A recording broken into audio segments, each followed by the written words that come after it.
In today's show, the Blazers lose to the Knicks in a game where Deni Avdija was awesome, and the Blazers' lack of depth was readily apparent. Welcome to Locked On Blazers. Let's get into it.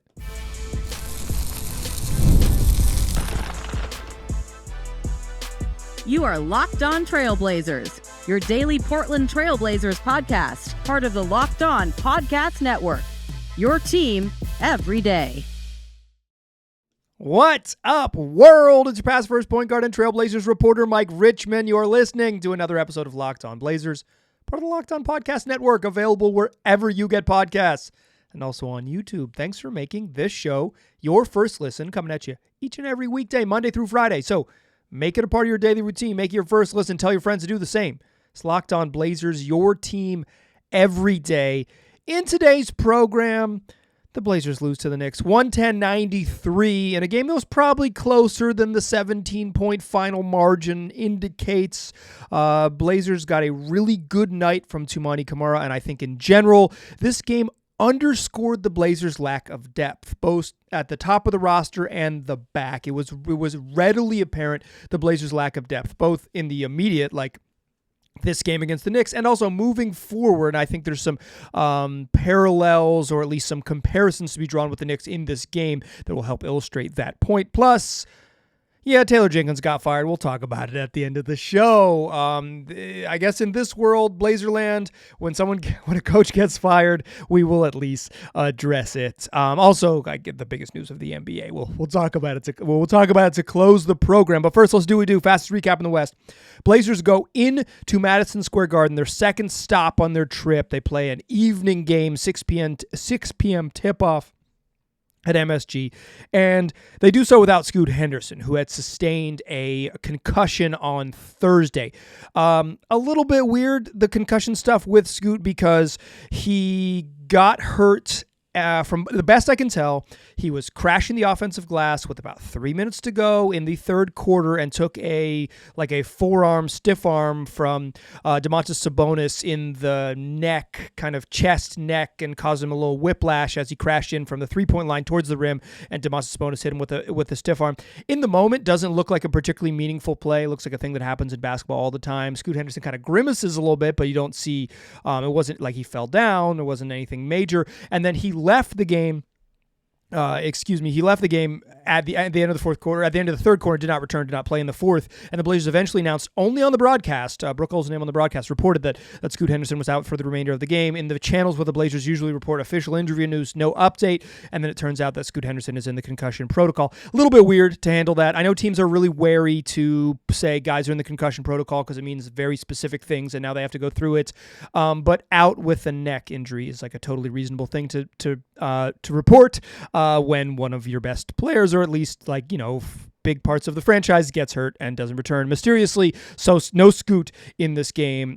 Still no Jeremy Grant. Still no DeAndre Ayton. I can't imagine those gentlemen play again this season. I would be very, very surprised to see either of them in the remainder of the game. Regardless, the Blazers lead through playing. They're normal starters, but a little bit lighter on the bench. Playing on the road against a pretty good Knicks team, missing Jalen Brunson. The Blazers lead through the entire first quarter until the buzzer, when Mikal Bridges hits a three at the buzzer, a deep three from like 36 feet, maybe 40, running three at the buzzer from the left wing. He's hit last time these two teams played. Last time a buzzer sounded, he was also making a three-pointer, that winner in Portland. He puts the Knicks on top by two heading in to the second quarter, and the Blazers found themselves trailing by 10 in that second quarter, and then huge close. Final 5.5 minutes, they closed the half on a 23-5 run, led by Deni Avdija, who had 22 points, 4 boards, and 3 assists in the first half. Deni was hooping in MSG. I think he was the best player on the floor in the first half. He was awesome. And the Blazers go into the break all of a sudden from down 10 to up 8 with a 23-5 run, 58-50. And then the Blazers had a chance to build themselves a little lead coming out of halftime. They pushed that 8-point lead to 14 about 4 minutes into the quarter. And then the Knicks, 25-10 to close their quarter, a little 15-point swing. And they take a 79-78 lead into the fourth quarter when OG Anunoby steals an errant pass and gets a breakout dunk with a minute left in the third quarter, put the Knicks up 1 heading into the fourth. Open in the fourth quarter, Deni Avdija scores inside off a steal. Blazers take a 1-point lead. Knicks respond with a 12-0 run. They lead by 11, and that's pretty much it. The Blazers would get as close as 5, close to 6 on a couple occasions, but as close as 5 with about 6 minutes left. They were within 6 with about 4:20 left, 4:15 in my notes. But the Knicks never let him get close. Deni Avdija was awesome throughout the game, but he missed a couple threes and had a couple turnovers in the fourth quarter. It certainly wasn't on him. Every time he's missed 15 shots and scored 15 points.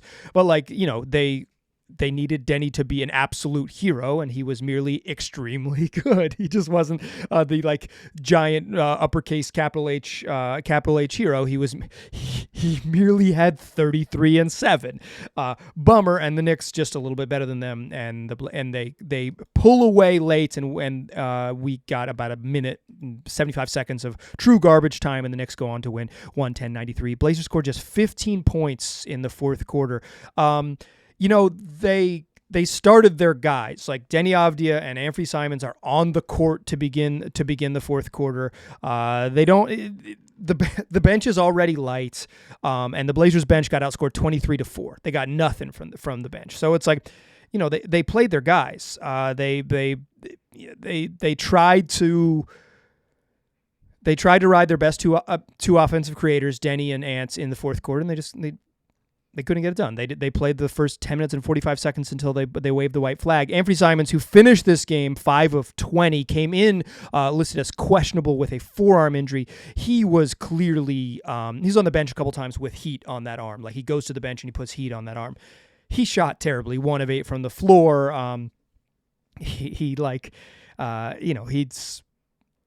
He wasn't good, but also he may have been dealing with some stuff. I don't want to excuse that entirely. If you play, you're expected to play like NBA. Like, if you suit up for the game in the NBA, you're expected to play. But I think notably dealing with a forearm injury and looking like he can't hit anything. And Anfernee Simons, most of his value comes from offense there, and he just wasn't. He can't score. He's not hyper impactful.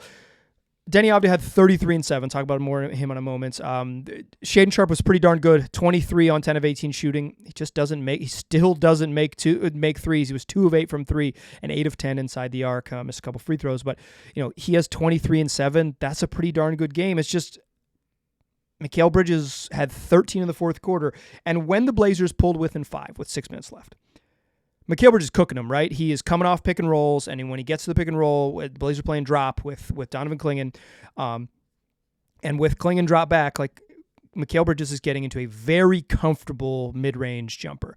The problem is, you say, okay, bring Clingan out of drop. You're just going to get blown by. You want him at the rim. And I think that's a roster thing, right? It's hey, this isn't a good Clingan night because they're feasting in the mid-range. They're taking advantage of exactly what he does. Okay, what Duop do? Well, he got outscored by 21 points in the 14 minutes he played. He did. The Blazers got crushed in his minutes, right? Blazers bench scored just 4 points, 4 boards, and 4 assists combined for the 4 guys who really played. They really played 3, Delano Banton, Matisse Thybulle, and Duop Reith with a small cameo 3-minute stretch from Chris Murray until garbage time. Duop had their only points. I thought Delano Banton, his value is usually his shooting. He didn't shoot that much. Only took 6 shots in his 18 minutes. He did have 4 assists and no turnovers. But this was a night when they just needed one of those DB games where he is hyper aggressive and all of those things. And maybe he wasn't trying to take away from Deni Avdija, who was 14 of 25, was really freaking good. And Shaedon Sharpe had it going a little bit, particularly on his pull-up mid-range stuff. Maybe DB was trying to play point guard because they knew they needed him in the role of point guard, but at some point, you got to do what you do. You got to play score guard, and they needed him. The 23-4 speaks to just, I think, a general bad night.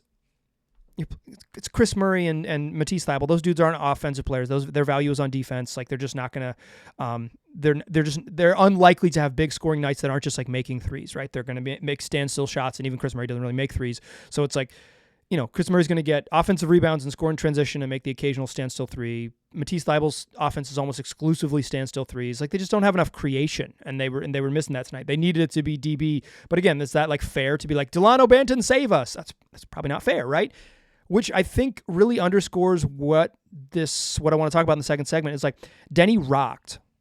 You get 41 minutes of Deni, 40 and a half minutes of Deni. He scores 33 points, grabs 7 boards, and was just like hooping, right? Like hooping. During the final 6 minutes, he had an absolutely outrageous and one, going left, shoots right in a crowd, gets fouled, kisses the top of the backboard and falls. Josh Hart's cracking up. It was such a crazy shot. After the game, him and Deni Avdija are laughing about it. Everyone, all the Knicks are shaking their head. Like, Deni was really good, and then he was magical. Like, he pulled off, like truly luck skill shot in a stretch where they really didn't have any other offense. He also airballed a 3 during that same stretch. But they needed more than him. That's about as good a game as you could have. He close to maximum Deni. The problem is maximum Deni is not enough, which is not a Deni problem. It's a roster problem. Let's talk about that roster problem in the second segment. Join me there, won't you? First, though, I want to tell you all about Gametime. It's the place, the absolute spot to get your last-minute tickets. Shoot, it's also the spot to get your first-minute tickets because Gametime helps you save money. Going to sporting events is a wonderful way to create memories, and Gametime makes it easy to create memories. In fact, if you want to go to the Blazers' next home game Sunday against the San Antonio Spurs on the Gametime app, you can sit downstairs for under $60. I'm looking right now at gametime.co, and you can do this on the app when you're not hosting a podcast, and you can see right there on the app, there's tickets downstairs as I'm recording this on a Sunday evening for $56 and $58. You want to get in for as cheap as possible? Well, Gametime can help you do that too. $14 to sit upstairs, $16 to get in the door, but a couple $14 tickets. That's what they do. They make it easy with Gametime picks to find the cheapest prices. So take the guesswork out of buying tickets with Gametime picks. Download the Gametime app, create an account, use the code LOCKEDONNBA, you get $20 off your first purchase. Terms apply. Again, you create an account and use that redeem code LOCKEDONNBA. You get $20 off. Download Gametime today. What time is it? Gametime. All right, Deni Avdija, hooping at MSG, the Mecca, one of the great places to ever play a basketball game, and he played a basketball game at a very high level. The problem was Deni Avdija needed help. Real quick on Deni's game, I enjoyed the heck out of this because I thought early the Knicks did a bad job of not letting him get right. And Deni Avdija is a strong right-hand driver. And they early on, he had 6 points early, and it's like he's just getting to his right hand. Like, you got to be better. And clearly the Knicks were like, okay, take away his right hand. And I thought in the second quarter, Deni, of course, had 22 in the first half. In the second quarter, Deni did a really good job of doing what he does well, which is that feign left or start left and get back right. And he did a really good job a couple times in traffic, get back right. And it's like, that's what you do best. Go to, sometimes I talk a lot about how he's like a strong hand driver, and it's not an insult. It's a recognition of his strength. And when a team tries to take your strength away and you can still get back to it, beast. Like, Deni's just a beast. He's so physical on offense. He plays such a physical brand of basketball. And Deni only had 11 points in the second half. 11 points in a half is 22 a game. Like he had a fine second half. He just had a monster first half. And at the end, Deni had a couple turnovers in the fourth quarter and obviously missed a couple threes, as I mentioned, but they're keying on him. They need anyone else, and Anfernee Simons isn't making shots, and they need Shade Sharp late to he had a midi late to cut the lead to 6 with about 4 minutes left. But they need a little bit more, and they didn't get it right. And it's like, even if you just can't. There's just a level of load to carry that is unfair. And Deni carried about as much load as he possibly could. 33 points, 7 boards, 4 assists, 3 steals to go with 3 turnovers, but 14 of 25 from the floor, 2 of 7 from 3, 3 of 4 on the free throw line. He played 40 and a half minutes, and the Blazers won his minutes by 2, which means in the 7.5 minutes he sat, they were outscored by 19. when Deni wasn't there, they got freaking cooked. And that's kind of the whole thing. I think this game specifically exposed the Blazers' lack of depth. I mentioned the just like the bench scoring, 23-14, right? Like Landry Shamet comes in and hits 3 threes. The Blazers bench in total went, obviously did not hit a 3 because they scored 4 total points. But in total, they went 0 of 6 from 3. And one of them was Justin Minaya in the final minute. So really, in like the run of play, they went 0 of 5 from 3, and Landry Shamet hit 3 of them on his own. Precious Achiuwa, I don't think he was very good. His box score's probably better than he actually played, but he had some buckets in transition, including a spin move on Deni when he caught him in the face. Look out. But he had 10. That's 21 from 2 dudes. The Blazers got 4 points from basically 3 guys, 3.5, 3 and 1 very brief shift from Chris Murray. But 3 guys. I think the Blazers' immediate depth showed up in this game. Without Scoot, another player to organize them, another player just to like break down defenses, create advantages. Blazers' offense is typically good when Scoot plays. It's better when he's on the court than when he's off, if you're into on-off stuff, because I think he does a good job of, he's a good simple passer. Like he does a really good job of just making simple passes, but he also breaks down defenses and plays the right way. And they were missing that. I think like in the immediate is obvious that they need more depth, right? They need more creators. They need more guys who can get an advantage off the dribble and also make plays for others off the dribble. Anfernee Simons has improved a lot as a playmaker, but that's not, you wouldn't call him a high level passer. I mean, maybe you would. I would not call him a high level passer. Shaedon Sharpe is like, they basically beg Shaedon Sharpe so much to be aggressive with his shot that he doesn't pass much at all. And he might never be that. Like some guys just aren't that. I think he's improved certainly as a passer from early on in his career, but he's not making super high level reads, although I do think he has improved. And occasionally Shaedon throws these crazy passes that you're like, where was that? How did you see that? You don't ever do that. Where did that come from? But he occasionally has them. He just doesn't. It's just not often. It's not part of his game. And Deni is a good passer, but like they kind of need him to score. And he's not like Luka or whatever. He's not like gonna pick a team apart if they double team him crazy. That's not his strength. And you don't want to take away a player's strengths. You don't want to turn Deni into something he's not. You want him to be a downhill driver. That's where his strength is. So where I land here is like in the immediate. Certainly they're missing some playmaking and missing some advantage creation off the dribble, but they're also just missing top-end talent. I feel like, I've called Deni maybe a B+ throughout the year, but even if Deni is like an A-, whatever, they need more A-.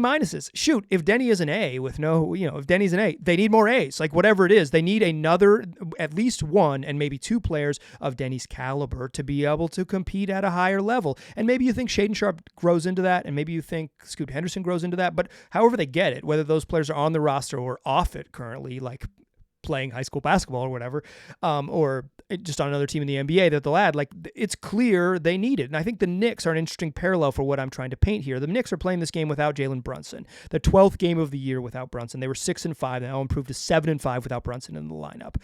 They squeaked by the Blazers earlier in Portland last week or 10 days ago, and like these teams are relatively evenly matched. Obviously the Blazers were kind of like down 10 and didn't have a chance, but they weren't getting walloped at any point until they kind of waved the white flag, and then it was like, oh yeah, well, we're down 12 with 3 minutes left. Let's get out of here. But like they were, this game wasn't completely out of reach by any means, and maybe like a relatively normal Anfernee Simons night, this game is kind of close. But Karl-Anthony Towns sucked in this game. 4 of 13 from the floor, scored 10 points and 11 rebounds, and you don't really remember Karl-Anthony Towns moments. He didn't do anything. He was quiet, silenced by the Blazers. But OG Anunoby had 28 points on 11 of 16 shooting. Mikal Bridges had 28, including 13 in the fourth quarter, and kind of scared the Blazers. They started sending double teams to him. When they started sending double teams, the Knicks got easy buckets. They got an easy bucket from OG. They got a layup at the rim from DeLon Wright, who played way too many minutes, in my personal opinion, but whatever. The Blazers got scared of how much Mikal Bridges was taking advantage of their offense, and they had to send a double team at him. Mikal Bridges is like the Knicks' fourth option on offense. He's not their top guy, and in fact, when he was tasked with being a top guy on the Nets, he was maybe exposed as maybe not capable of that, right? But the Knicks have talent. Like I was ready coming into this coming into this particular episode, I kind of had loaded up a take I was going to say, like, Toumani Camara is better than OG Anunoby. He's better than him. He's surpassed him as a defender. OG Anunoby at this point is an overrated defender. But yeah, OG was good in this game. He was good. He had a little trouble with Deni Avdija, I think. I don't think Deni, like, I haven't looked at maybe the tracking data, and I don't even trust that tracking data nonsense. I think your eyeballs are better than the data. Rewatch the tape. Don't look at the numbers. The numbers have no idea what way the player was facing. They say he was within 3 feet, turned around, guarding someone else. I find the tracking data to be largely nonsense. But, like, I think OG didn't shut Deni down by any means. In fact, I think Deni got the best of him a couple times. But when he was off the ball, he made some great defensive plays. I thought he was really good. He finished with 3 steals and 2 blocks. On offense, he got to his spots. He made 2 out of his 5 threes. He scored in transition. He was a lot better than Toumani in this game. Certainly, like, the paycheck matters, and Toumani makes a lot less money, and the value for the dollars is a different thing. But I was ready to load up the cannon that screw the money. Don't even worry about that. He's better. I don't think I will not be unleashing that take. I think that was a little too hot to air, even though I'm kind of giving you the preview of it. But in any case, that's like kind of what I view. Like, you see the Knicks without Jalen Brunson, their best player, their second best player, Karl-Anthony Towns, has a stinker, and OG steps up 28. Mikal Bridges steps up 28. That's what I'm talking about. The Blazers need more dudes who are on that B plus, A to B plus level, who, when you need them, can toggle up and score more points. Now, the Knicks aren't like championship level good, but they're like on the next rung, right? The team that if they made the conference finals, no one would be surprised, like that type of level of team. You expect them to win one playoff series, and if they won a second playoff series, it would be a shock. But, like, to win one playoff series and get to that second round, that's a good basketball team. You can't fake the funk in the NBA. If you win a playoff series, you're good. I dismiss the fraud talk. Obviously, some teams have higher expectations, but if you win a playoff series, you're good. It's just you might not be as good as the really good teams. The levels keep going up when fewer teams are involved. That's the nature of the tournament. And I think looking at the Knicks as a parallel, it's like, yeah, no Brunson, bad night from Cat, they're able to scale up. The Blazers, every Simons has a stinker. They're playing without DA and Jeremy Grant.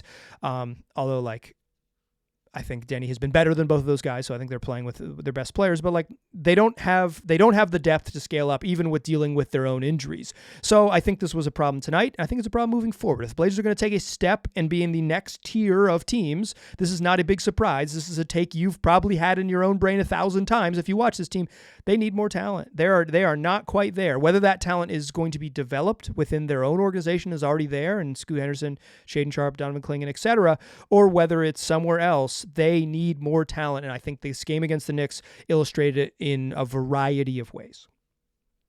Okay, in the third segment, Taylor Jenkins lost his job. He doesn't coach the Memphis Grizzlies anymore. Tuomas Izalo does. So why do teams change coaches? Let's talk about that to close the show. Join me in that third segment, won't ya? Still a pass first point guard. Still Mike Richmond. You are still listening to Locked On Blazers. Taylor Jenkins coached nearly 6 seasons with the Memphis Grizzlies and was fired with 9 games remaining in the season, and the team flirting with home court advantage in the playoffs. At least if they got healthy and won some games down the stretch in those final 9 games, it's possible. They might turn the other way because the West is so close and fall into the play-in and then maybe not even make the dang tournament altogether, which would be a wild turn of events. But this team has been good. Barring, Ja Morant's injuries and suspensions, they've been one of the very good teams. Obviously, they haven't made a conference finals appearance, and you win, 54 or whatever games and finish second in the West and look like you're an ascending team, and then you don't ascend. Expectations change and people lose jobs. I don't think it's a surprise to anyone in the league that Taylor Jenkins got fired. The surprise is the largely unprecedented 9 games left in the regular season for a team with the level of success that they've had firing their coach. That is largely unprecedented. And from the reporting, it seems like this was we don't think you could take us to the next level.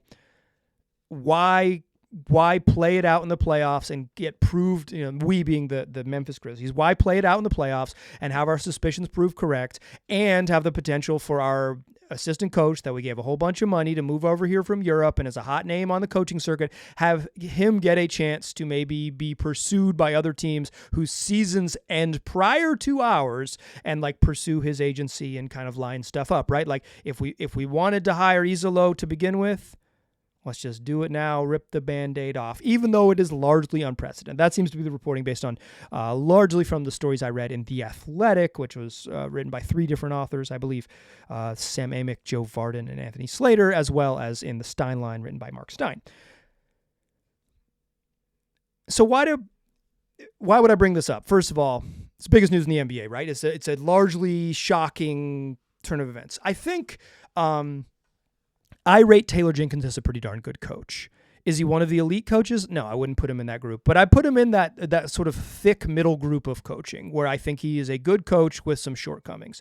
Good coaches have shortcomings. Like, I think Taylor Jenkins doesn't play his good players enough. You look at Jaren Jackson's minutes, not last season because of the injuries, but this year and the year before, he's not topping 30 minutes. I'm not demanding him to play 35, but playing someone as good as him, like 28, because you value some sort of like, there's some foul stuff with him and maybe some like the way you use benches, but just like one of the best things you can do is put your good players on the floor. I've really enjoyed watching the Grizzlies. I think their offense was humming this year. I have mentioned on the show that I think they are probably the best talent evaluators of any team in the league. I think they find talent in terms of top end talent at the drafts, back end talent in terms of like second rounders, Gigi Jackson, Vince Williams, late round pick, and Santi Aldama and Desmond Bane specifically.